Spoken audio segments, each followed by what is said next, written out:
In Scouts, you prepare for moments when life is on the line. Everybody was like ready for this. Us, we're all friends, we're all good buddies. We had a whole week to get to know each other more, good teamwork building. These 10 Appleton Boy Scouts, as young as 14 and as old as 17, were on a hiking trip at a camp in New Mexico and weren't there just to build character. For some people, this is like their final capstone of scouting after they've gotten their Eagle project done. Their train route was set to stop in Chicago on their way home, but their trip took a major turn for the worse when the train struck a dump truck at a crossing in Missouri. Confusion. After it hit, there was people screaming. Everyone was like, no one knows what's happening. Everyone thought it was fake. And when that train derailed, these Boy Scouts didn't panic. Instead, they sprang right into action. There was no time for goofing around. In a way, you could call this like a test of what you learned, like the final test. The Boy Scouts checked to see if everyone was okay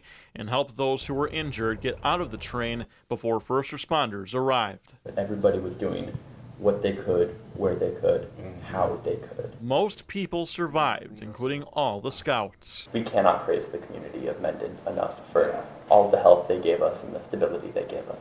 Like, we were at the school and they already had fried chicken cooked up for us. Like, it was incredible. The boys took a flight home to Green Bay the next day. A lot of crying, a lot of hugging, a lot of, just a lot of love and support. Do you guys feel like heroes? No. The real heroes definitely have to be the first responders who are there right away. They don't want to be called heroes. It just feels good that we were actually able to help. But can say they are proud of the work they did. Tyler Job, NBC 26.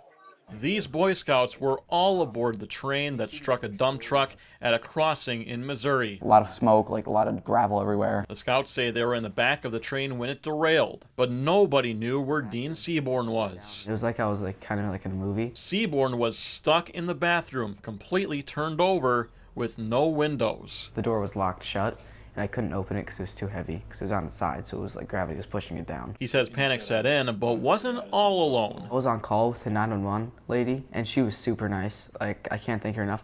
She calmed me down a lot. Dean was stuck in the bathroom for about a half hour before he got help and got out. 2 gentlemen helped me out. His instinct afterward to help as many people as possible. Me, another scout, and an adult helped the engineer to get water in the front of the cart, and we started passing that out to first responders and people in need. A courageous response by someone who trains for situations like this. Everyone was doing their job, just as like one whole community. Tyler Job, NBC 26. These Boy Scouts may be familiar to you. Troops 12 and 73 from Appleton were on a train heading home after a New Mexico hiking trip when the train they were riding in collided with a dump truck at a crossing in Missouri in June. Our ride home didn't go the way we wanted it to.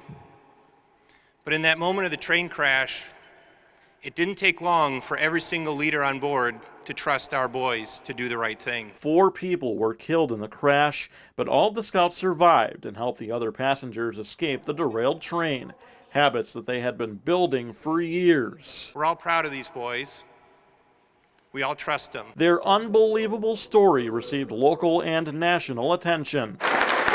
And at tonight's annual Golden Eagle event inside the Lambeau Field atrium, every Scout in both troops, 22 of them, is receiving heroism awards. Being told, like, oh, you're a hero now, you don't feel like a hero at all. Like, I gotta go to high school tomorrow, and I gotta study for tests. I don't get to wear medals.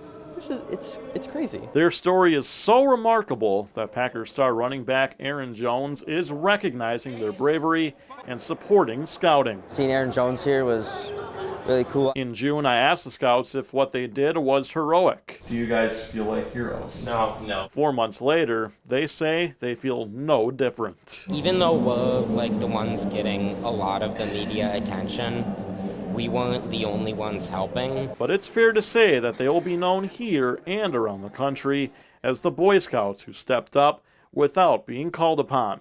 Boy Scouts from Wisconsin who did acts of heroism in Missouri. This is Tyler Job, NBC 26, Lambeau Field.